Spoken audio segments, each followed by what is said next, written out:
हम लोग आज पढ़ने जा रहे हैं PC21 का सबसे इम्पोर्टेंट टॉपिक ACAG, उसमें भी chapter 6 consolidation of account.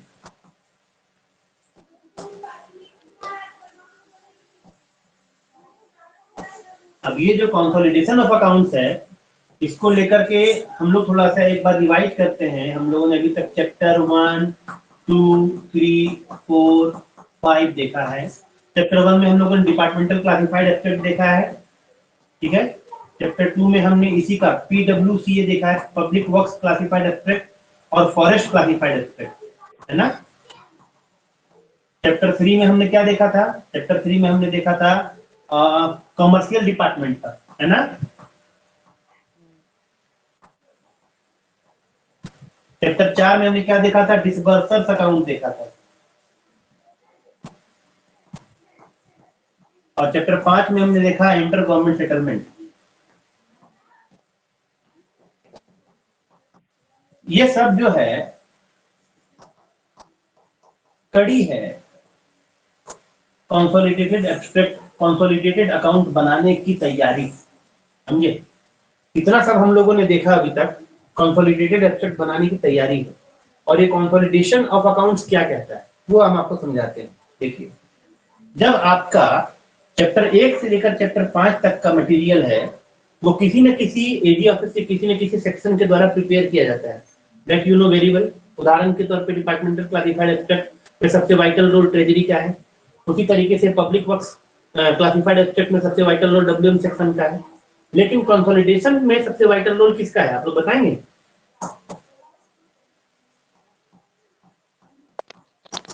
Accounts office, book section का।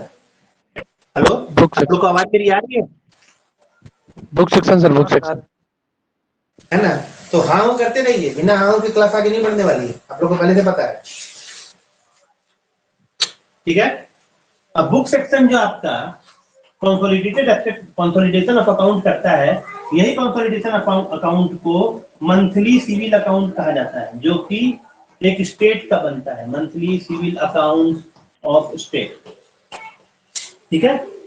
और ये जो मंथली सिविल अकाउंट है, इसके बारे में आपको ये पता है कि जैसे आपके पास में यानी एजी ऑफिस के पास में 3 अकाउंट रेंडरिंग यूनिट है। देखिएगा कुछ ध्यान से, मैं बताने वाला हूं इंपॉर्टेंट। एक होता है PWD जो WM सेक्शन में होता है, एक होता है फॉरेस्ट, एक होता है ट्रेजरी।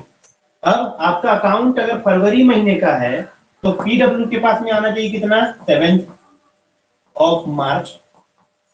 सही है गलत? फॉरेस्ट का अकाउंट कब आना चाहिए? 5 मार्च तक। और ट्रेजरी का भी अकाउंट आना चाहिए 5 मार्च तक। ये सही है ना? बोलिए।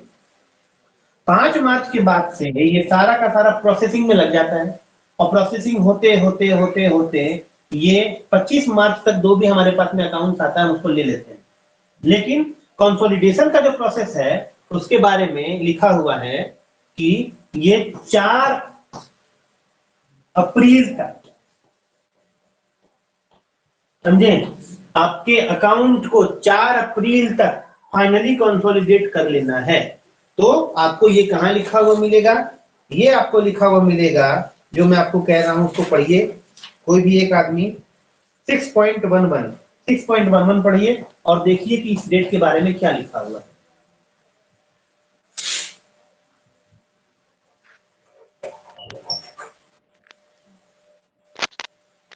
The accounts of each month must be completed, carefully checked and signed punctually on or before the 4th of the second following month. Yes, 4th of the second following month। Second following month की वजह से मैंने example दिया कि फरवरी का जो following month होगा मार्च होगा, और सेकेंड फॉलोइंग मंथ होगा अप्रैल, और अप्रैल के 4 तारीख तक आपको मिलना चाहिए। ये लिखा है ना, और मिलना नहीं चाहिए। ये क्या कह रहा है, ध्यान से पढ़िए। The account of each month must be completed, carefully checked and signed punctually on और बिफोर। समझे? कंप्लीट हो जाना चाहिए, केयरफुली चेक हो जाना चाहिए और साइन हो जाना चाहिए, ठीक है। ये मंथली सिविल अकाउंट के बारे में ही कहा जा रहा है। समझे? क्यों कहा जा रहा है मंथली सिविल अकाउंट्स के बारे में? उसको समझने के लिए आपको चैप्टर 6 का 6.1 पढ़ना होगा। और 6.1 में क्या लिखा हुआ है? 6.1 में लिखा हुआ है कि आपके लिए ये जो अकाउंट्स है या ये जो कंसोलिडेशन है उसमें आपको डिपार्टमेंटल क्लासिफाइड एब्स्ट्रैक्ट आता है, डीसीए। समझे? देखिए यहाँ पर लिखा हुआ है नहीं रुकिए मैंने कुछ आपको गलत कह दिया है। ये 12 नंबर मैंने गलत बता दिया है। ठीक है, रुकिएगा जरा।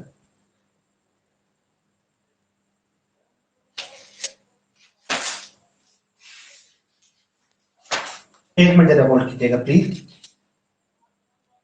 हाँ 6.12 ठीक है, 6.12 का नोट 2 पढ़िए। 6.12 का नोट 2 पढ़िए please. For the preliminary account for March, the detail book, the departmental classified abstracts, and the departmental consolidated abstracts will be dealt with as if no later accounts will be submitted. An abstract of transfer basically हमको जो बताना था वो ये कि consolidation of accounts में जो इस चैप्टर में आपको डिटेल डिफाइन किया गया है वो है departmental classified abstract, consolidated abstract, समझे? कंसोलिडेटेड एब्स्ट्रैक्ट और डिटेल बुक, समझे? ये तीन ही है, समझे कि नहीं? ये तीन ही है जो आपको इसमें पढ़ना है इस चैप्टर 6 में, समझे? और तीन में भी आपका तीनों में रिसीट एंड पेमेंट का मामला होगा, समझे?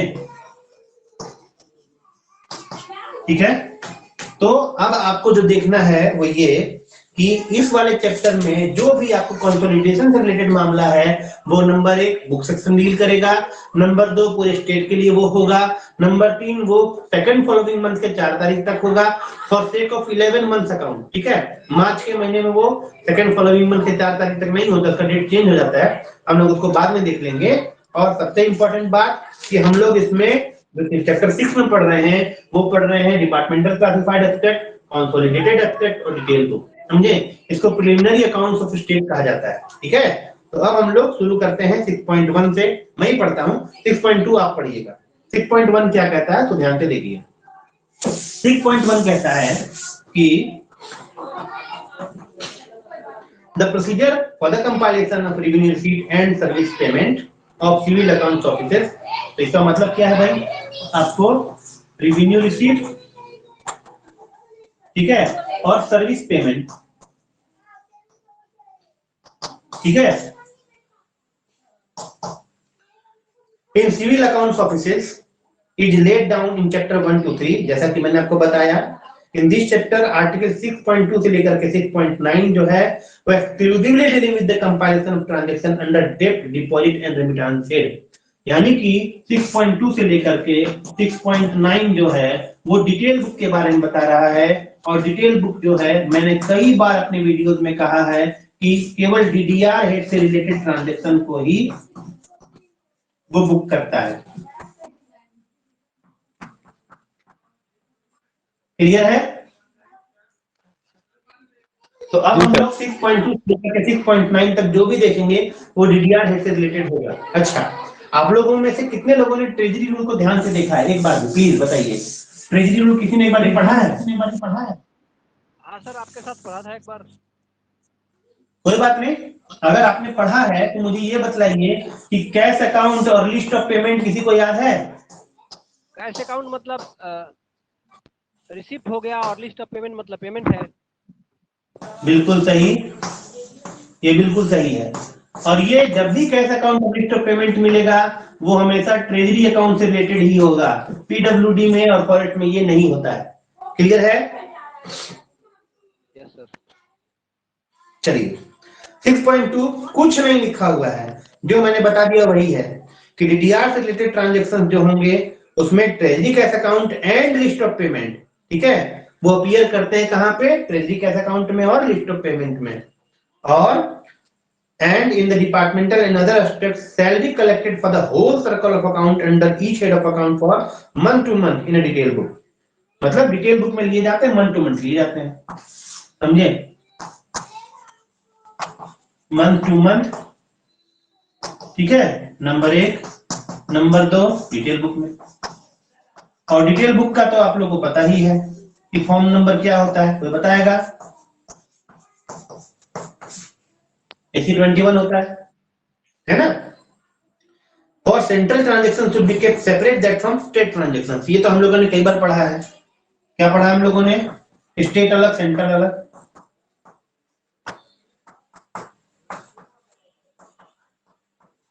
इसका मतलब क्या हुआ? इसका मतलब ये हुआ कि जब डिटेल बुक में आप एंट्री कर रहे हैं ना, तो डीडीआर के लिए स्टेट का ट्रांजैक्शन का अलग फोलियो में एंट्री होती है और सेंट्रल के ट्रांजैक्शन की अलग फोलियो में एंट्री होती है। कोई डाउट है? नहीं है ना? चलिए आगे देख लेते हैं। इसमें जो 1 है या नोट 1 है, if the account of any month of a treasury office, public works division office or any other department office be received so late, यहाँ पे क्या कह रहा है मैं आपको बताता हूँ। मैंने कई बार बतलाया था आप लोगों को, जब खासकर चैप्टर 2 पढ़ाया था, कि आपका जो अकाउंट सबमिशन का डेट है वो 7 लिखा हुआ है ना, और आपके इसमें टीपीडब्ल्यूडी में वो 8 है, एसीएजी के हिसाब से नहीं, अकाउंट एमएसओ के हिसाब से वो 7, ठीक है। तो एमएसओ के हिसाब से हम चल रहे हैं फिलहाल, ठीक है। तो पीडब्ल्यूडी का जो अकाउंट रेंडिंग है वो फरवरी का आना चाहिए 7 मार्च तक, है ना। लेकिन आपको ये मैंने बताया है कि 7 मार्च तक आता जरूर है, लेकिन हम लोग 7 मार्च के बाद वाले अकाउंट को भी ले लेते हैं, ठीक है। लेना चाहिए नहीं लेना चाहिए वो एक अलग है, क्योंकि उसमें साफ लिखा हुआ है कि एजी के डिस्क्रिप्शन पे होगा, समझे।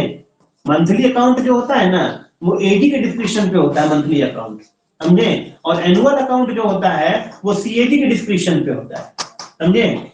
इसीलिए मंथली अकाउंट में एडी साहब जो होते हैं डेट में छूट दे सकते हैं। इतना आपको बहुत कॉमन सी बात जाननी चाहिए। अब जब आपके पास में 7 मार्च तक अकाउंट आता है, उसके बाद भी आता है। प्रैक्टिकल क्या है, झारखंड के केस में 20 से लेकर के 22 तक, समझे, जो अकाउंट आता है उसको हम लोग मंथली सिविल अकाउंट में इनकॉर्पोरेट कर लेते हैं, समझे। और याद कीजिए हम लोगों ने पहले भी एनुअल रिव्यू अपना दिखाया था, एनुअल रिव्यू दिखाया था, याद आ रहा है आप लोगों को? Hello, yes sir, yes sir.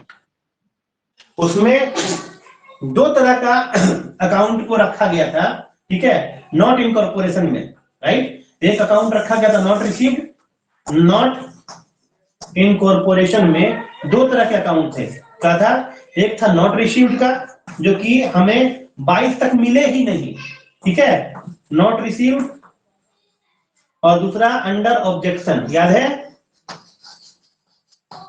हाँ सर। इन दोनों ही केस में जो अकाउंट्स आपके पास में आइदर नॉट रिसीव्ड है और नॉट अंडर ऑब्जेक्शन है, कब तक? 20-22 तक, जब तक हम मंथली सिविल अकाउंट को कंपाइल फाइनली नहीं कर लेते हैं। उसके बाद जो अकाउंट आता है तब हम उसको क्या करते हैं, उसको पिछले महीने के अकाउंट में नहीं जोड़ते हैं, समझे। तो मंथली सिविल अकाउंट के फुट नोट में नीचे में हम लोग हर बार एक नोट लिखते हैं। रीडिंग से लिखा जाता था, जब हाथ से लिखा जाता था, अब तो सब कंप्यूटराइज्ड होता है। तो एक नोट लिखा जाता है, अमूमन उसको बोल्ड कर दिया जाता है, मे बी कहीं कहीं इटैलिक कर दिया जाता है, that is completely different thing. लेकिन उसको एक नोट लिखा जाता है और ये लिखा जाता है कि ट्रेजरी में कौन कौन से ट्रेजरी का अकाउंट इस महीने नहीं आया है और हमने यहाँ पे इनकॉर्पोरेट नहीं किया है।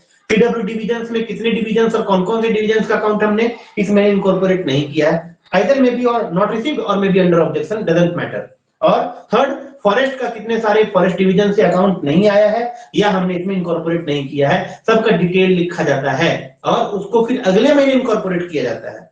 और फिर उस महीने जितने महीने का अकाउंट नहीं आता है तो उसको अगले महीने इनकॉर्पोरेट किया जाता है। तो हम लोग क्या करते हैं कि मंथली अकाउंट के डेट को इस वजह से नहीं टाल देते हैं कि हमारे पास में सारे का सारा यानी 100% अकाउंट रिसीव हुआ है, नहीं, ठीक है। यही नोट में कह रहा है। और नीचे लिख देता है इसी नोट में कि a note of the omission, किसी वजह से वो ओमिट हो गया, मतलब नहीं रिसीव हुआ है, should be recorded distinctly in a reading, जो अब रीडिंग में नहीं होता है। और the month entry in the statement of disbursers account, और डिसबर्सर्स अकाउंट में भी इसकी एंट्री की जाती है, समझे।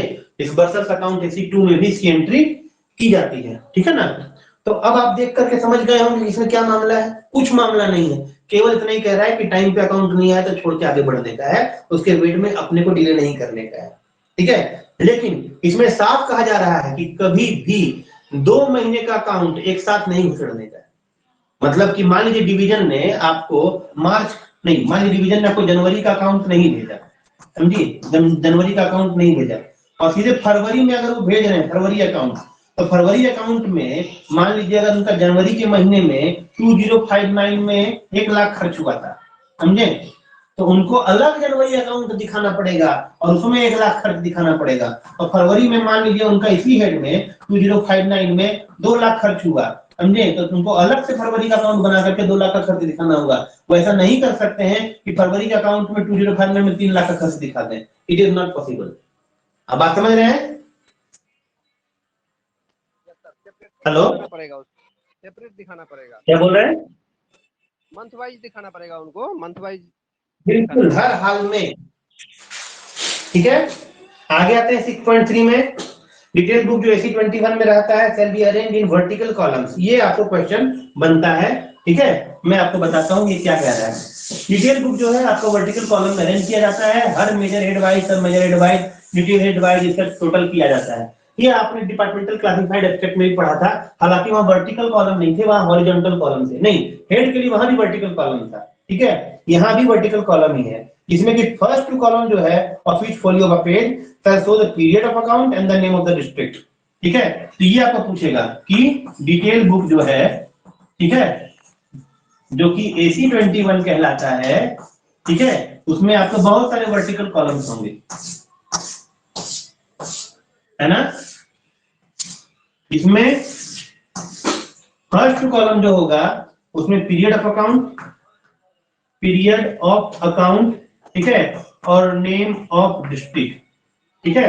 मान लीजिए पीरियड ऑफ अकाउंट का क्या मतलब है, पूरा 1 महीना लिख दीजिए चुपचाप से, ये नहीं लिखना है आपको कि 1 फरवरी से 31 फरवरी तक। फरवरी लिखे का मतलब कैलेंडर मंथ, इसका मतलब ये कैलेंडर मंथ क्या है, इसका मतलब कैलेंडर मंथ।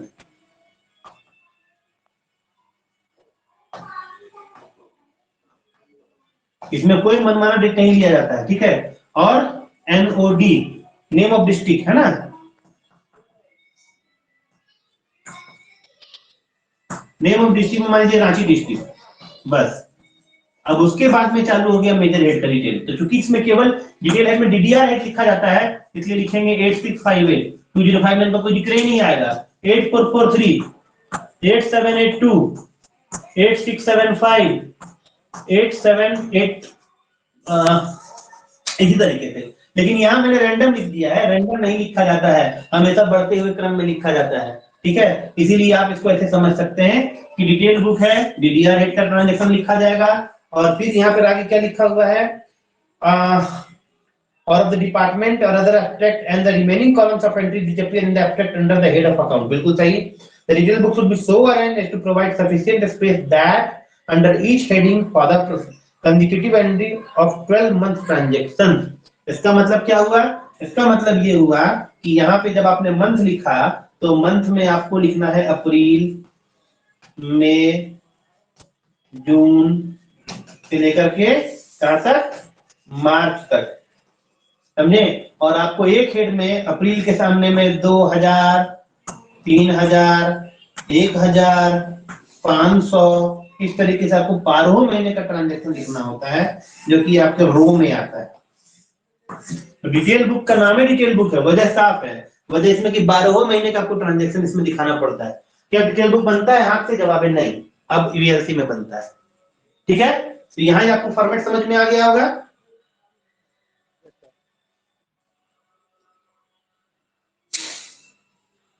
चलिए, हाँ या ना, कुछ तो बोलिए। आ गया सर, आ गया। चलिए, आप लोग का साउंड बहुत कम है, काहे जी। That the set of the pages, set of the head of account should be depicted on consecutive pages as often as may be necessary to record the transactions of a whole year from April to March final, and any addition or deduction consequence on correction made after the dispatch of March final account। समझे, इसका simple meaning यही है कि एक transaction को एक से दूसरे पेज में ट्रांसफर किया जा सकता है, ये कोई बहुत बड़ी बात नहीं है, समझे। और अप्रैल टू मार्च फाइनल के मामले में इस तरीके से किया जाता है, and any addition or deduction consequent on correction made after the dispatch of March final account, ठीक है। इसमें मार्च फाइनल अकाउंट के बाद एक 13वां अकाउंट भी बनता है, जिसको कि मार्च सप्लीमेंट्री अकाउंट कहते हैं, उसके बारे में भी यहाँ बात किया गया है। तो अभी तक MCQ आपको क्या क्या पूछा जाएगा कि भैया डिटेल बुक जो होता है उसमें आपका जो कॉलम्स होता है उसका पहले दो में क्या होता है, तो पहले दो में होता है पीरियड ऑफ अकाउंट, दूसरे में क्या होता है नेम ऑफ द डिस्ट्रिक्ट, बाकी हेड्स।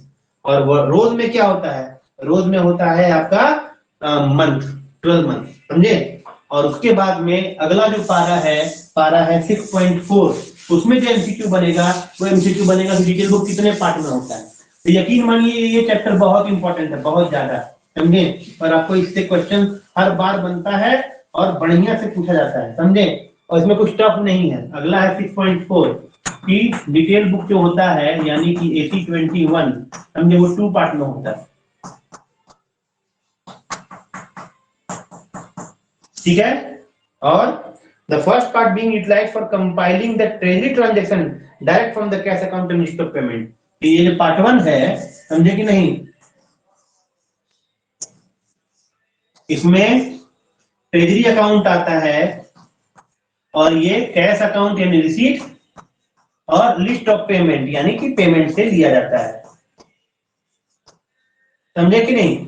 और पार्ट 2 में क्या होगा, पार्ट 2 में भी आपको लेना डीटीआर हेड ही है, लेकिन ऐसे ट्रांजैक्शंस जो ट्रेजरी में अपीयर नहीं कर रहे हैं किसी वजह से, जैसे कि मान लीजिए कि इंटर गवर्नमेंट सेटलमेंट वाला कोई मामला होगा, ठीक है, वो ट्रेजरी में अपीयर नहीं कर सकता है। हो सकता है कुछ और मामले बन जाए तो ट्रेजरी वाले अकाउंट में अपीयर नहीं कर रहे हो, आपको किसी और सोर्स से मिले हो। कुछ पीडब्ल्यूडी के ट्रांजैक्शंस भी ऐसे पॉसिबल हैं जो कि किसी और सोर्स से मिलते हैं। दूसरा वाला जो है part 2, second part for consolidating the DDR figure appearing in the various department and other aspect. यहां भी डीबी मतलब डीडीआर फिगर, समझे कि नहीं, डीडीआर फिगर, लेकिन from abstract of other department. अब अदर डिपार्टमेंट का दो ही डिपार्टमेंट बेसिकली होता है, एक पीडब्ल्यूडी और एक फर्स्ट, और एक कॉमर्शियल भी हो सकता है। यही ना अभी तक हम लोग पढ़ेंगे 3 डिपार्टमेंट अदर देन ट्रेजरी, आया ना। जी सर।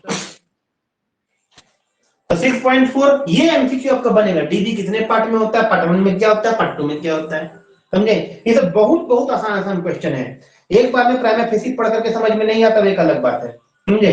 लेकिन अगला पॉइंट क्या है कि पार्ट 1 का टोटल जो है ना, उसको जब कर लेते हैं उसको पार्ट 2 में ट्रांसफर करते हैं, और पार्ट 2 में जब ट्रांसफर करते हैं फिर उसको ग्रॉस टोटल करते हैं, ठीक है। यहाँ पे क्या है भाई, यहाँ पे देख लेते हैं, समझे।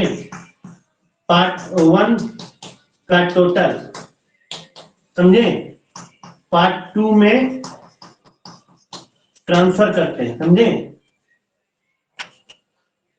एंड ग्रॉस टोटल करते हैं। ये इंपॉर्टेंट है, समझे, ये लिखा हुआ 6.4 में। तो कुल मिलाकर के आपको 6.3 और 6.4 जो पारा है वो बहुत इंपॉर्टेंट है, इसको आप लोग ध्यान से देखिएगा, ठीक है। आगे बढ़ जाए। Yes sir. इसका नोट कुछ नहीं भैया, नोट में खाली इतना ही लिखा है कि डिटेल बुक बाउंड होना चाहिए, अगर बाउंड नहीं है तो लास्ट में इसको बाउंड करवा लीजिए, समझे, ठीक है।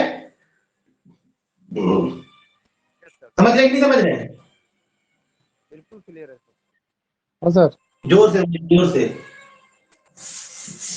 बिल्कुल चलिए clear आ रहा है सर। 6.5, जब तक आप लोग नहीं पढ़ेंगे आप लोग को बोल ही नहीं पा रहा है। पढ़िए 6.5 आप लोग, जल्दी पढ़िए।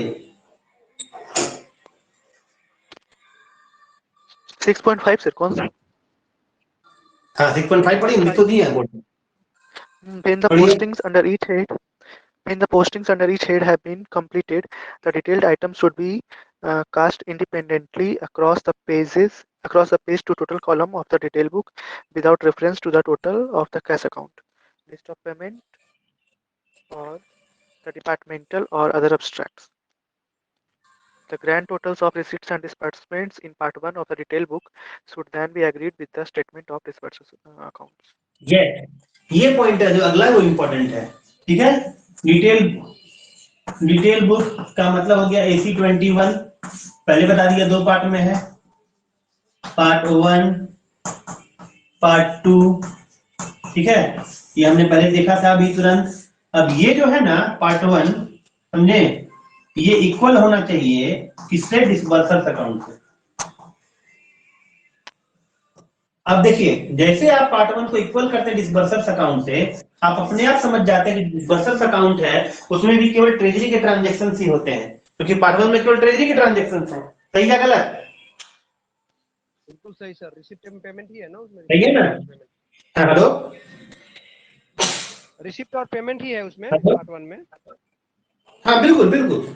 चलिए 6.6 पढ़िए, पढ़िए फटाफट। The postings in the detail book should be checked independently with the entries in the cash account, list of payments, or the departmental or other extracts. That is both the postings of the detailed heads and the totals made for minor heads. मतलब simple है, But समझे? आपको list of payment, समझे, cash account और उसके अलावा other departmental abstract, तो list of payment और कैश अकाउंट तो इसमें आएगा और अदर डिपार्टमेंटल एब्स्ट्रैक्ट यहाँ आएगा। आएगा कि नहीं आएगा?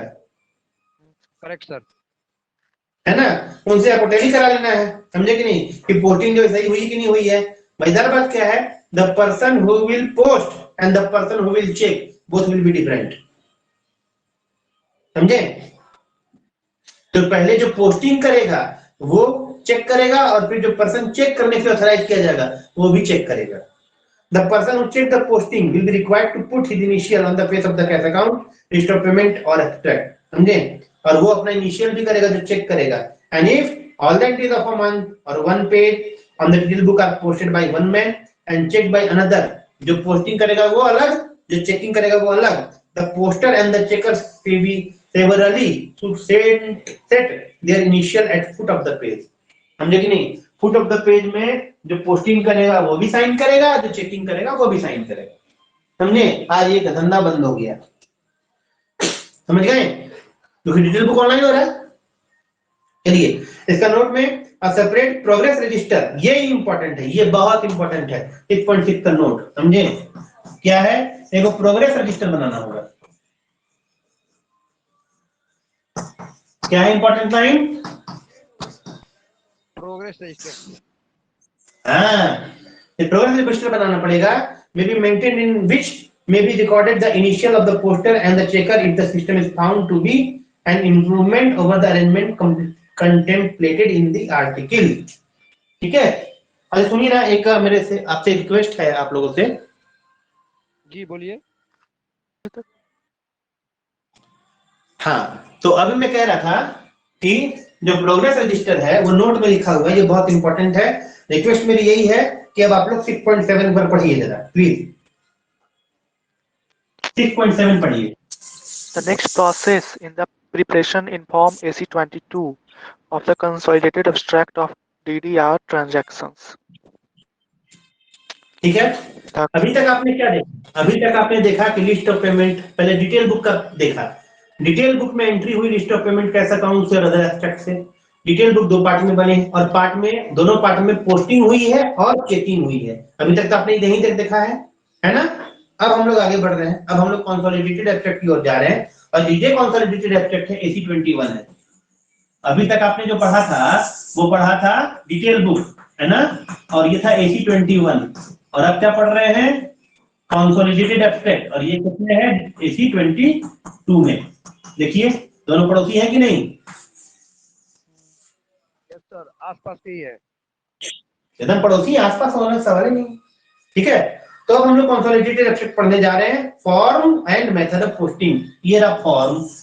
तो फॉर्म तो हम जान गए भैया, अब हमको खाली मेथड ऑफ पोस्टिंग जानना है। अभी तक हम लोगों ने डिटेल बुक देखा था, डिटेल बुक की कैसे पोस्टिंग हुई है और कैसे चेकिंग हुई है। अब हम इसका देख लेते हैं।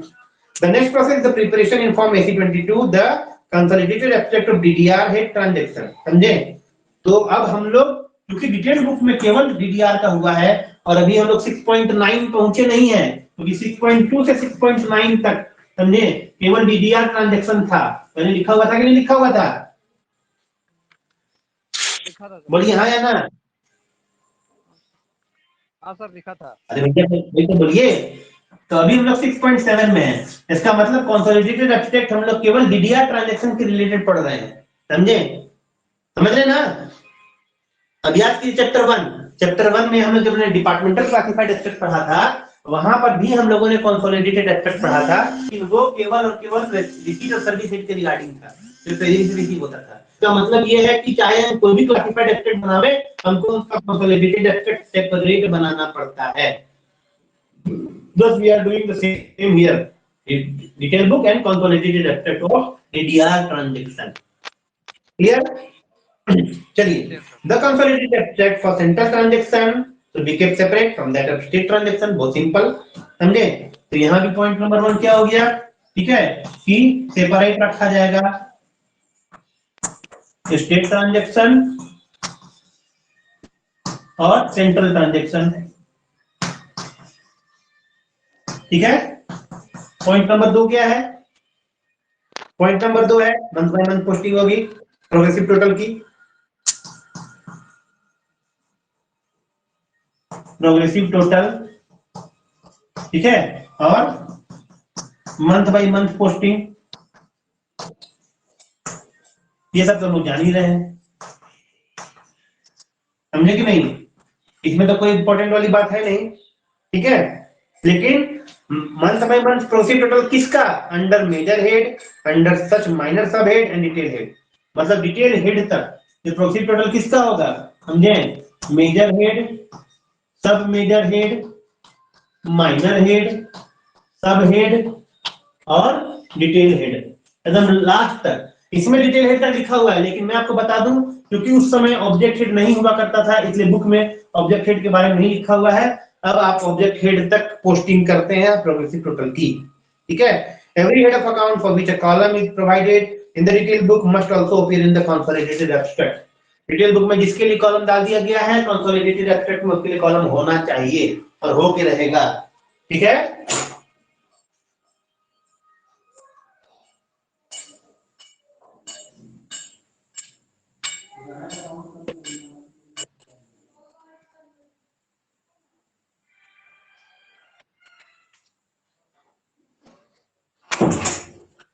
ठीक है, यहां तक समझ में आ गया आप लोगों को? बिल्कुल सर। हेलो, चलिए। बिल्कुल Now we are moving to the point 6.8 and the last 6.9. As a transfer of each month are posted in detail book without reference to the amount of the month transactions under the sub detail head concerned. The result may be a minus entry. May भी लिखा हुआ है। 6.8 जो है कई लोगों को पढ़ के बहुत कंफ्यूजन हो जाता है। इसके बारे में एक बात समझा देना चाहता हूँ। इसको मैंने हिंदी में पढ़ा अलग से और 2-3 बार पढ़ने के बाद मुझे समझ में आया कई बार ऐसा हो सकता है कि डिटेल बुक से आपने जो ट्रांजैक्शन किया है उसमें माइनस एंट्री हो, मे बी, समझे? कोई एक ट्रांजैक्शन भी माइनस एंट्री का हो सकता है और वो इतना बड़ा भी माइनस एंट्री हो सकता है कि पूरे मंथ के प्रोग्रेसिव टोटल पे भी जब आप प्लस कर दीजिएगा उस माइनस एंट्री कर दीजिएगा तो लास्ट में जो आपको ग्रैंड टोटल आएगा वो माइनस एंट्री होगा। हिंदी में पढ़ के सुना तो ध्यान से सुनिएगा, 6.8 पढ़ रहा हूं, ठीक है। देखिए हिंदी में लिखा हुआ है मेरे बुक में, क्योंकि प्रत्येक महीने के अंतरणों यानी ट्रांजैक्शन को विवरण लेखा पुस्तिका यानी कि डिटेल बुक में संबंधित ब्यौरेवार शीर्षों के अंतर्गत यानी कंसर्न मेजर हेड के अंतर्गत महीने के लेन देन की राशि यानी कि मंथ ट्रांजैक्शंस के जो अमाउंट्स होते हैं उसके रेफरेंस के दिए बिना लिखा जाता है। इसका परिणाम ऋण प्रविष्टि भी हो सकता है, समझे? इसका मतलब है कि द रिजल्ट में बी एज माइनस एंट्री, समझे? अगर ऋण प्रविष्टि हो गई, माइनस एंट्री हो गई, कहां पे? डिटेल बुक में, समझे? अगर डिटेल बुक में किसी एक minor head, sub major head या डिटेल हेड और अब तो ऑब्जेक्ट हेड में भी गलती से नहीं होती है, माइनस एंट्री का पर्पस होता है। पर्पस कैसे होता है? एक एग्जांपल से आपको समझाता हूं, समझिएगा। 8782 का आप जानते हैं, 8782 का हेड कौन सा हेड है बताइए जरा? रेमिटांस हेड है सर। हाँ बिल्कुल रेमिटांस हेड है। रेमिटांस हेड में होता क्या है कि अगर आपने मान लीजिए कि 400 रुपए, समझे, रेमिट किया, कहां पे? ट्रेजरी में। ट्रेजरी में करेंगे, है ना? और 300 का एक्नॉलेजमेंट मिला ट्रेजरी से, समझे कि नहीं? तो 100 रुपया जो बैलेंस होगा ना पॉजिटिव बैलेंस होगा कि नहीं होगा? होगा ना? हाँ सर। अगर मान लीजिए वो एक्नॉलेजमेंट दे 500 का, तब क्या कीजिएगा? ये माइनस 100 रुपया का बैलेंस आ जाएगा। अब कहिएगा ये खेल कैसे हो सकता है? हो सकता है भैया, कोई आपको कैशबुक में सूचना दिए बिना सीधे एंट्री कर सकता है ट्रेजरी में, समझे? आपको 100 रुपए का पता ही नहीं है, सीधे कैश बुक में ट्रेजरी में आपके खाते में डाल दिया गया 100 रुपये। तो आप जब उसका टैली करवाइएगा तो माइनस ट्रांजेक्शन आएगा कि नहीं आएगा? समझ रहे हैं? ये एक एग्जांपल है। दूसरा एग्जांपल 8443 में दे सकते हैं, देख लीजिए, वो भी तो डीडीआर हेड है 8443 में। समझे? डिवीजन से आपको पैसा मिला था 8443 पार्ट 3 में, समझे, जो कि अलग डिवीजन से मिलता है, वो मिला था 50 लाख रुपए। ठीक है, आपने 40 लाख खर्च दिखाया, समझे कि नहीं? तो 8443 में पार्ट 3 में आपको 10 लाख बैलेंस है प्लस में, है या ना? Yes sir. और अगर आपने 50 लाख की जगह 60 लाख खर्च कर दिया तो आपको एमपीडब्ल्यू में डालना पड़ेगा ना जी 10 लाख एमपीडब्ल्यू में, हाँ? 10 लाख इसमें कहाँ डालते हैं? एमपीडब्ल्यू पार्ट 2 में कि पार्ट 3 में? पार्ट 2 में डालते हैं ना जी। तो वहां पे 10 लाख माइनस एंट्री शुरुआत में हो जाएगा, बाद में एमपीडब्ल्यू तो आपको पता ही है 799 में जाता है, समझे कि नहीं? लेकिन शुरुआत में 8443 उसको माइनस एंट्री में दिखाना पड़ेगा, बाद में जब आप एमपीडब्ल्यू में डाल दीजिएगा तब डाल दीजिएगा। लेकिन इस तरह का केस बनता है डीडीआर हेड में, कई बार माइनस एंट्री होती है, हो सकती है, कोई बहुत बड़ी बात नहीं, समझे? अगर माइनस एंट्री हो गई जो कि समेकित सार में यानी कि कंसोलिडेटेड एक्सट्रैक्ट में लाल स्याही से दर्ज की जाएगी, ठीक है, एंट्री जो होगी रेडिंग से होगी और लघु शीर्ष यानी माइनर हेड के जोड़ को कम कर देगी। आप समझ रहे हैं? आया ना? Correct sir. आपने जोड़ा पूरे महीने में माइनर हेड का जोड़ किया, आया 10,000, समझे? और एक एंट्री हुई माने पूरे महीने का जोड़, समझे? Minor head 1, minor head 2, minor head 3, minor head 4 बराबर 10,000, और एक माइनर हेड आ गया माइनस 1,000, समझे कि नहीं? तो आपका जो टोटल जोड़ है वो 90,000 में हुआ जी, समझे कि नहीं? कभी कभी ऐसा भी हो सकता है कि किसी ब्यौरेवार शीर्ष में ऋण प्रविष्टि की राशि इतनी ज्यादा हो जाए कि वो उसी लघु शीर्ष के अधीन अन्य व्यवहार शीर्षों के अंतर्गत चालू मास की धन प्रविष्टि माने पॉजिटिव एंट्रीज को नेगेटिव कर दे, पॉजिटिव एंट्री से बढ़ जाए, नेगेटिव एंट्री जो हो इतनी बड़ी हो जाए कि उसकी टोटल पॉजिटिव एंट्री से बड़ी हो जाए, जो मैंने आपको बतलाया। ऐसी स्थिति में कंसोलिडेटेड एक्सट्रैक्ट और अकाउंट्स दोनों में लघु शीर्ष की निबल प्रविष्टि यानी ग्रॉस एंट्री भी लाल स्याही में ऋण प्रविष्टि होगी यानी माइनस एंट्री होगी। अब इंग्लिश में पढ़ देते हैं ताकि आप लोग का दिल न धड़के, समझे? ज्यादा हिंदी पढ़ देते हैं तो जो नॉन हिंदी बोलने वाले हैं उनका दिल धड़कने लग जाता है, समझे? कुछ बंगाल से हैं, कुछ साउथ इंडिया से हैं, वो लोग कहते हैं सर आपकी हिंदी, मेरी हिंदी नहीं किताब की हिंदी, मैं क्या करूं? ठीक है, नाउ इट में sometimes happen that the minus entry under sub detail head is so large, बहुत बड़ी हो जाए, as to exceed the aggregate of the plus entry of the current month under the other subhead detail head subordinate to the same minor head। एक ही minor head के दूसरे सबहेड detail head में जो positive entry है उससे दूसरा सबहेड detail head ऋण entry हो जाए बड़ी। In the case, the net entry of the minor head also will be a minus in the reading, both in the consolidated aspect and in the ledger, समझे? In exceptional case, minus entry under a major head may appear in any month। ऐसा exceptional case होता है जब किसी major head में minus entry appear हो, लेकिन ऐसा होता है, आप बिल्कुल कह नहीं सकते कि नहीं होता है। नाउ आप लोगों को 6 अगर 8 समझ में आ गया हो तो 6.9 क्या कहता है? 6.9 कहता है कि after the consolidated extract is closed, the total of the receipt and payment recorded in it should be checked against the total in the detail book. अब आप लास्ट में क्या कह रहे हैं कि कंसोलिडेटेड एक्सट्रैक्ट एंट्री को, समझे, डिटेल बुक से टैली कराएंगे, समझे कि नहीं? चेक किया जाएगा consolidated extract AC 22 is equal to AC 21 होना चाहिए, यही बताने की कोशिश की जा रही है। अब बात समझ गए? हाँ या ना? करेक्ट सर, दोनों को टैली किया जाता है। बिल्कुल टैली करवाया जाता है, ठीक है। नाउ अगर आप लोगों को ये अच्छा लगा हो तो कृपया आप लोग जो मेरे YouTube के व्यूअर हैं कमेंट बॉक्स में यस कहिए, अगर अच्छा ना लगा हो तो प्लीज नो कहिए, यस या नो जरूर कहिए, लेकिन कमेंट बॉक्स में कमेंट कीजिए। Thank you for listening and watching my videos, thank you very much.